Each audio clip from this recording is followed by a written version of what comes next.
Hi everybody, this is Joe / FoozleCC, and today I'm going to be showing you how you can implement some pretty gory blood effects inside of your game.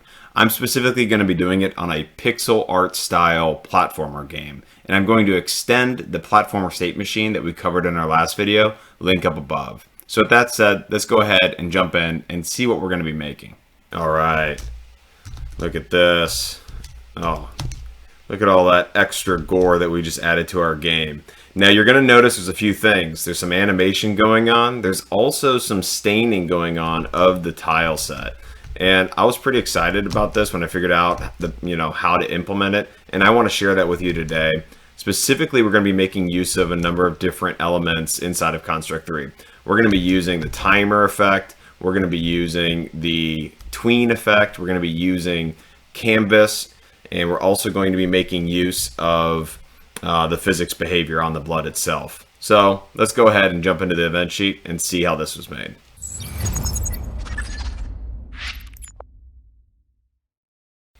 Okay, so in the editor here, there's going to be 3 additional sprites that we've added. One is something I'm calling blood canvas, which is the canvas object type. And then I've added 2 different little pixel sprites here. One has a set of animations with some variety in it. If you go ahead and see it, it's got this little drip animation going on. And each of them have a little variety of that same drip. In this one, I've called it static, and we're going to make use of this in a little bit of a different way. It's not animated, but it uses basically the first frame of each of the options. So if you look at each of these, they have the physics behavior on them, the tween behavior, and the timer behavior. And we're going to make combinations of these elements to have a nice effect. And in a lot of different effects, whether it's blood or anything else, tween and timers can do a lot of the heavy lifting for you to make your effects look pretty cool. So let's go ahead and see how we implemented it for our blood effect. So the first one that we're going to actually implement is we're going to make use of that animated sprite that we just showed. And what we're going to try to do is we're going to have, whenever the sword of the main player attacks the enemy, we're going to spawn that animated sprite. We're going to have it shrunk down to start. It's going to tween to get bigger. It's going to have the physics behavior on it, and it's going to have a velocity that gets used to kind of set it on some trajectory onto the map. And we want to be able to detect when it hits one of our tile sets, aka one of our platforms, so that it can stop and start to drip, and then also slowly dissipate as it drips away and then get destroyed. So that's what we're going to do.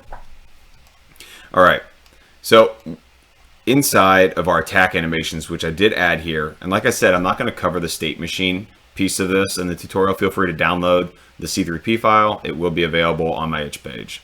But I did implement some different attack animations. Now coming back into here, there's a few different attacks, and what I'm doing is I'm checking on certain frames, and if this hit check, which we've talked about before, this is a common way to use image points and then assign a sprite to that image point as a helper sprite. I'm calling it hit check, and use that to detect collisions so that you know, yep, I've hit the enemy and now I want to spawn my blood or do damage, etc. So that's what's really triggering this. And the first one we're going to demonstrate is this function I'm calling spawn blood. And you can see here it takes a few things. It takes the position of the hit check, or where it's going to spawn. It wants an angle that it wants to set off on a trajectory of. And I'm just going to use the angle between the player and the enemy, and with some offset that I felt was natural. I'm going to have a little bit of randomness in the angle, so the splatter isn't always landing on the same spot. And I'm also going to implement this blood velocity and blood velocity random. That's how fast it's going to take off, and it's going to have a little bit of randomness to it. And I've implemented this item called delay, and that's if I want to have lots of different blood get created where they're maybe slightly offset from each other. I'm going to use this delay to give it a little bit more of a, effect of boom, boom, boom, boom, boom, rather than all at once. Okay, let's keep going. All right, so let's jump down to this function of spawn blood. In here, these are the parameters that we just talked about. I'm going to have a random variable to decide which animation I'm going to use. Remember, there was 4 animations, splatter 1, 2, 3, and 4. So I'm simply using, you know, the random effect here to decide which splatter effect I'm going to show, and that's what I'll set as my animation after I create it. So opening this up, I'm going to create my blood. I'm going to set the animation like I just said. I'm going to actually keep it frozen for now, and I'm going to do a few initializing things. I'm going to set it kind of small, so it starts small, and I'm going to have it grow with a tween effect, as you'll see. I'm actually going to set it invisible initially because it might be utilizing that delay that we talked about. And depending on what you passed in, it will wait to shoot off until this blood delay is over. And we're going to set the angle with a little bit of randomness. And we're assigning these all to the sprite itself as instance variables. And that's because I wanted to remember it. Since I am using a delay, I'm basically storing everything I passed to my function onto the instance, so it remembers what that value is, and when the trigger of the delay comes up, it knows what to use to shoot off and make the effect. So once that timer does shoot off, I'm going to set my physics to be enabled, and I'm going to use velocity. Now let's talk about physics for a second, because there's a few options we could have used. We could have used impulse, we could have used force. For me, I felt velocity was the most reliably controlled. It was, for me, I think after trying each of them, the easiest one to get consistent results that I was looking for. So I went with this. You can use impulse, but it's a little bit more sporadic in my opinion and a little bit more difficult to reliably create the effect you're looking to use. Force would have probably been my second choice, but velocity I was really happy with. Now velocity, you do have to pass in the X and the Y component. So I did have to do a quick little bit of math here with cosine and sine to get the X and Y component of the velocity that I'm passing in. You can see here I'm also utilizing the random value. So I'm offsetting it back by half and then adding on the random amount. So it's centered around the velocity that I'm passing in, but with that range of the random that I've also passed in. Okay, I then set it visible, and this is when I start my tween effect of grow. I'm going to end it at a size of 14 and a height of only 4. I thought it looked best when it was kind of just spreading out to be a little bit more flat rather than a square, which is what my art was originally. So I'm just using, you know, a little bit of squishing tactic here and tweening it out to be a nice little wide effect. Okay, then every tick, this is a little bit of a trick there that we needed to figure out. And we did this a little bit when we were doing our edge grab on the platformer tutorial.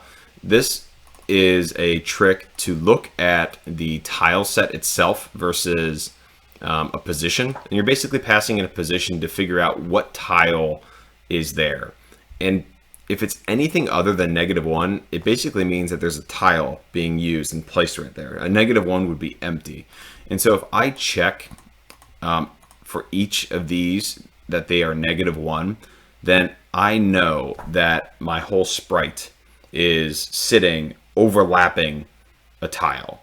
And whenever that happens, I basically want to say, hey, yep, I've hit the tile. I'm going to disable my physics so it stays there. It's no longer moving in an arc. And I'm actually going to start the dripping animation. And I'm going to toggle this hit to true. And that'll help me keep track so that I don't keep, you know, going through this loop. This Boolean will handle that for me. So the other thing I'm going to do is I'm actually going to add this drop effect. And if you look at my drop, it really is, you know, a very, very simple piece of art. It is, I think, a 1x2 sprite with maybe some color variation. And what it will do here is on the right frame where it is dripping, it will spawn a drip at the right point on the image point and fall down with gravity off the map and then be destroyed. So let's just look at that one more time so we can see that effect in action. I think it's actually best if we do it on this guy up here. Let's do this a whole bunch of times so we can get some nice blood actually dripping down on it. Okay, so you can see here we've got all these different drips occurring, and you also are seeing that they're starting to disappear, and we'll show that in the code next. Is as it drips away, I actually have it shrinking with another tween, and then it gets destroyed. Okay, so after it has grown, I kick off another tween to start shrinking back to a smaller size. And when that grow is finished, there is a destroy call further down here. Oh, actually right in here. I just have it set to destroy and complete. There you go. So that is the first effect. And it's pretty simple. It required some animated art, but I was pretty happy with it.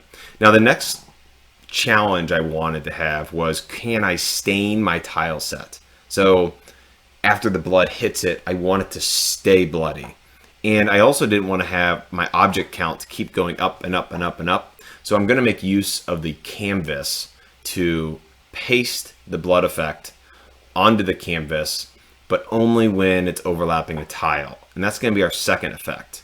So let me go up here and untoggle these items. And I'll actually turn off the first effect as well so we can focus on this.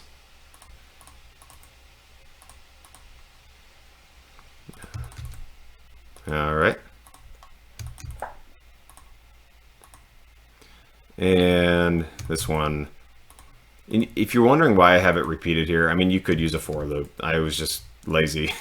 But I wanted to have a number of different blood effects getting spawned off based off of the different attacks. So a heavier attack had more blood, a light attack had less blood, and that's why. And I also varied the velocity to give it a little bit of, juice to it. So, okay, this is the second one. It's going to use the canvas and it's going to stain it. So there's not going to be any dripping, but you'll hopefully be able to see what we're talking about. Okay, so come over here. Oh, there we go. Oh, did I not untoggle something? Oh, yeah, I did. Let's go back, toggle that. Okay, try two. Here we go. Coming over here, you can see here it's staining it. Some of it's a little silly in terms of how much the velocity is, but feel free to do it in your own game exactly how you want. You can add more blood, you can add less blood, you can make the velocity less. There's a lot of different ways that you can make use of this. And you can see now my tile set has all been stained and my object count hasn't been increasing. So this is a really cool way to add permanent staining to the level as you are fighting inside of your game. So, okay, let's go ahead and look at how we accomplish that. So we're using this other function called spawn blood canvas. It's very similar to the first one with just a slight tweak to it. All right, so we're passing in the same type of information. The one thing that I added was this chain level. And it kind of worked in my mind. You probably don't need to do this, but one of the things I wanted to try to do was as it hits, it actually breaks apart and creates more droplets of blood, and then those droplets break apart and make more droplets of blood, and it has this chain reaction. And it was kind of cool, but for the timing involved, I think it was kind of overkill because you kind of want it to be like boom, boom, boom, boom, boom as it hits it. But either way, this is how I implemented the chain effect. So similarly, I utilized this blood delay. I spawned my my static rather than my animated one because I'm not going to use the animations. And on the blood delay, it kicks off the physics. So that's all good. And that's all working. One thing to note is I do have a little condition here that if the chain level is 0, use the blood delay. Otherwise, if you're one of the lower chains after it's already hit, we already know that the hit can be set to true. Keep your physics enabled and set the velocity and do all that fun stuff right away because I'm not waiting on some additional delay that the user put in for the function. It's supposed to be a chain reaction so it can just go. All right, and then similarly every tick, we're going to do that trick where we're checking to see if it's overlapping the tile set. If it is, do all those things. And this is really just on that first chain reaction. So the first set of blood that's been spawned, go ahead, do your physics. And, once you find something, set hit to true. And then we're going to start the chain reaction. And you can see here in the chain level, I pass in 0, which is what it is in the first one, plus 1. So now it's 1. And right away that it's hit. So it won't keep going into here. and it will do this other check, which is every 0.1 seconds. If it is overlapping a tile set, paste the sprite with effects. You can increase this, you can decrease it, but 0.1 for the speed I was at made a nice little, splatter effect. But you can play with this and, do what you want. You also could, choose to check for overlapping specific objects or other items and have it stain just those. But this is where I do that logic. Coming on down here, I do have this blood chain, which is actually triggered right away. So up here, if it is like the second, item, it's already started the chain, then it's basically going to say, hey, right away, 0.05 seconds later, I want you to create another set of blood. And it's going to do that a few times, depending on what chain level you set. So if I wanted to chain like 4 times, great. It'll keep that hierarchy of, chain, and create lots of different sprites. But I'm basically calling it to create 20 additional blood sprites at the next chain level and go through the loop again until I'm at this 1 or 2 or 3 and however many chains you want.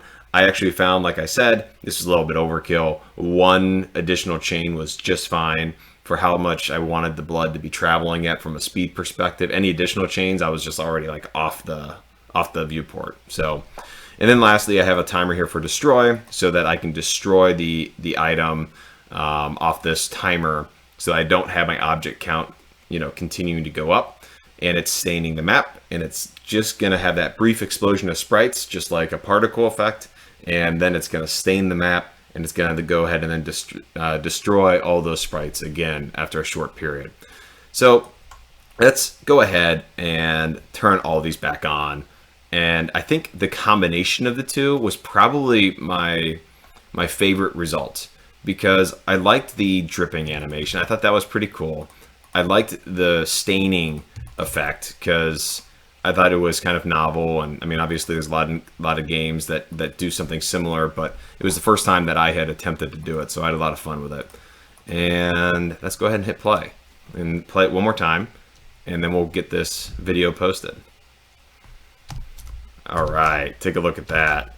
I mean, it's pretty cool. I mean, it's probably a little overkill for gore for most games, but if you're making one of those games, and you can only imagine if there's a bunch of enemies here, what this will do, in terms of a blood effect. I mean, pretty quickly my whole map will just be red, and probably isn't the right thing to have going on.